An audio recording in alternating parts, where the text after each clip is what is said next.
Welcome to our channel. If you want to set up a VPN on your smart TV for privacy and accessing geo-restricted content, follow these step-by-step instructions. Step 1.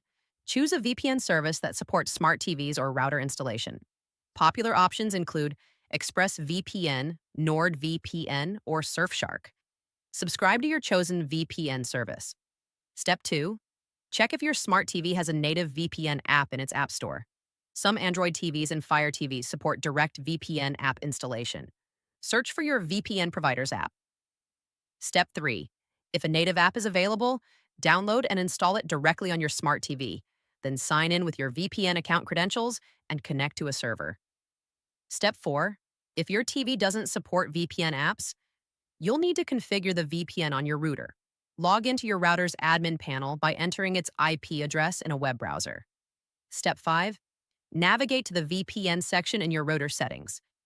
Different routers have varying interfaces, but look for VPN, Advanced Settings, or Security sections. Step 6. Enter your VPN provider's server information, including server address, username, and password. Your VPN provider should supply these connection details in their documentation. Step 7. Save your router settings and restart both your router and smart TV to establish the VPN connection. All devices connected to your network will now use the VPN. Step 8. Verify the VPN is working by checking your IP address on your smart TV's browser or by accessing geo-restricted content that wasn't previously available. Don't forget to like this video and subscribe to our channel.